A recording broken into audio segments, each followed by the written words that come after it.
इस्लामाबाद से bureau chief मुल्क की रिपोर्ट के मुताबिक सुप्रीम कोर्ट ऑफ पाकिस्तान ने पीर को लाहौर हाई कोर्ट के इस फैसले का कालादम करार दिया जिसने इससे कबल माहाना बिजली के बिलों पर लागू फ्यूल प्राइस एडजस्टमेंट की वसूली को गैर कानूनी करार दिया था। चीफ जस्टिस काजी फाइज ईसा की सरबराही में अदालत उस्मा ने लाहौर हाई कोर्ट के फैसले को आईनी और कानूनी तौर पर नाकाबिले अमल करार दिया। इसमें मजीद कहा गया कि national electric power regulatory authority का एपलेक्टेड ट्रिब्यूनल इस पेचीदा मामले को संभालने के लिए मुनासिब अथॉरिटी है। ब्यूरो चीफ मुल्क की रिपोर्ट के मुताबिक इस्लामाबाद हाई कोर्ट ने पीर को पीटीआई चेयरमैन इमरान खान के साइफर केस में जमानत की दरख्वास्त पर फैसला महफूज कर लिया। साइफर केस एक सफारती दस्तावेज से मुतालिक है जो मुबैना तौर पर इमरान के कब्जे से गायब हो गई है। पीटीआई का इल्ज़ाम है कि इस दस्तावेज में इमरान को ओहदे से हटाने के लिए अमरीका की तरफ से धमकी दी गई थी। पीटीआई के सरबराह को 5 अगस्त 2023 को तोशाखाना बदनवानी केस में मुजरिम करार देकर 3 साल कैद की सजा सुनाई गई। बाद में इसे अटक जेल मुंतकिल कर दिया गया, लेकिन बाद में आईएचसी ने इसकी सजा मुअत्तल कर दी। ताहम खान जेल में ही रहे क्योंकि वो साइफर केस में अदालती रिमांड पर थे। ब्यूरो चीफ मलक नदीम की रिपोर्ट के मुताबिक 2022 के सरमाई ओलंपिक्स के इफ्तिताह के लिए जब रूसी सदर व्लादिमीर पुतिन और चीनी रहनुमा शी जिनपिंग बीजिंग में मिले तो उन्होंने इत्मीनान के साथ एक नए बैनुल अक़वामी ऑर्डर के लिए अपने विजन का खाका पेश किया जिस पर अब अमेरिका और उसके जमहूरी इत्तेहादियों का गलबा नहीं है। तकरीबन 2 साल बाद और आलमी सतह पर जियो पोलिटिकल फॉल्ट लाइन सख्त होने के साथ दुनिया के 2 ताकतवर तरीन आमर चीनी दारुल हुकूमत में एक दूसरे को दोबारा देखने की तैयारी कर रहे हैं। ये इजलास तनाज़ात के साए में आता है। रूस के यूक्रेन पर घुसने वाले हमले बीजिंग में रहनुमाओं की आखिरी मुलाकात के सिर्फ 3 हफ्ते बाद शुरू हुए और हमास के खिलाफ इसराइल की जंग जो अब इलाकाई तौर पर बढ़ने का भी खतरा है। ब्यूरो चीफ मलक नदीम की रिपोर्ट के मुताबिक मिस्र, इसराइल और अमेरिका ने जनूबी गजा में GMT 0600 से रफा बॉर्डर क्रॉसिंग को दोबारा खोलने के साथ शुरू होने वाली जंगबंदी पर भी इत्तफाक किया है। 2 मिस्री सिक्योरिटी ज़राए ने पीर को बताया।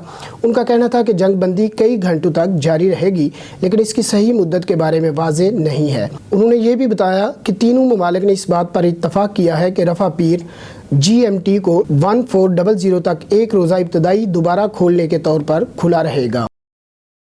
ब्यूरो चीफ मलक नदीम की रिपोर्ट के मुताबिक वज़ीर आला पंजाब सैयद मोहसिन नकवी और IG पंजाब डॉक्टर उस्मान अनवर के अवाम दोस्त विजन के मुताबिक स्पेशल इनिशिएटिव पुलिस स्टेशंस में शहरियों को जदीद सहूलियात से मुज़य्यन IT बेस्ड स्मार्ट पुलिसिंग के तहत मुकदमात के इंदराज और तफ्तीश के मुख्तलिफ मराहल के लिए टाइम लाइन्स मुकर्रर कर दी गई हैं। स्पेशल इनिशिएटिव पुलिस स्टेशंस में मुकदमात के इंदराज की टाइम लाइन क्या है और किस खुदकारी निज़ाम के तहत मुकदमात दर्ज होते हैं, जानिए ASP अनम शेर की ज़ुबानी इस वीडियो पैगाम में। अनम शेर और मैं बतौर STPO कैंट रावलपिंडी अपने फ़राइज़ सर अंजाम दे रही हूँ। आज हम मौजूद हैं special initiative police station cantt Rawalpindi में, जहाँ हम बात करेंगे FIR के इंदराज के तरीक़ाकार पर। पुलिस स्टेशन की एंट्रेंस पर आपको ये क्यूमैटिक मशीन नज़र आएगी जिसके इस्तेमाल की रहनुमाई के लिए हर सिप्स में एक गाइड मौजूद है। ज़बान के इंतखाब के बाद मोबाइल नंबर की एंट्री होती है जिसके बाद स्क्रीन पर मुख्तलिफ किस्म के टैब्स दिखाई देते हैं। FIR के इंदराज के टैब पर क्लिक करें जिसके बाद आपको एक टोकन मौसूल होगा। अपनी बारी आने पर कंप्लेनेंट अपनी दरख्वास्त E-टैग के हसूल के लिए फ्रंट डेस्क के अमले को देगा। E-टैग लगने के बाद कंप्लेनेंट अपनी कंप्यूटराइज्ड स्लिप वसूल करेगा। E-टैग लगने के बाद एप्लीकेशन को ड्यूटी अफसर को मार्क कर दिया जाता है। E-टैग के जारी होने पर जुर्म की नोयत के मुताबिक इंदराज मुकदमा करना SHO की जिम्मेदारी है। हीनियस क्राइम्स जिसमें कत्ल, इक़दाम कत्ल, जिना, बदफेली, अगवा बराए तावान जैसे मुकदमात शामिल हैं, उनके इंदराज का ज़्यादा से ज़्यादा दौरानिया 8 घंटे है।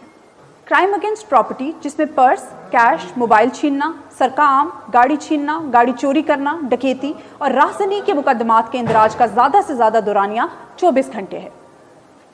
ब्यूरो चीफ मलक नदीम की रिपोर्ट के मुताबिक होली फैमिली हस्पताल से एक दिन की नौमौलूद बच्ची के अगवा की इत्तला पर CPO सैयद खालिद हमदानी का नोटिस। न्यू टाउन पुलिस ने चंद घंटों में दोनों अगवाकारों को गिरफ्तार कर लिया। नौमौलूद बच्ची को बाजियाब करके वालदा के हवाले कर दिया गया। मुल्ज़मान साइमा और बाबर बहाने से बच्ची को अस्पताल से ले गए और मगवी बना लिया। वाक़या की इत्तला पर CPO सैयद खालिद हमदानी ने मुल्ज़मान की फौरी गिरफ्तारी और बच्ची की बाजियाबी का हुक्म दिया था।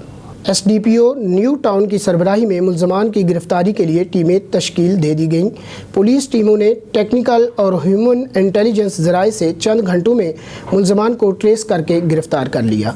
नवमौलूद बच्ची को न्यू टाउन पुलिस ने अस्पताल में फैमिली के हवाले कर दिया। ब्यूरो चीफ मलक नदीम की रिपोर्ट के मुताबिक वज़ीर ख़ारजा OIC की एग्जीक्यूटिव कमेटी के फौरी खुले ख़त्म होने वाले वज़ारती इजलास में शिरकत करेंगे।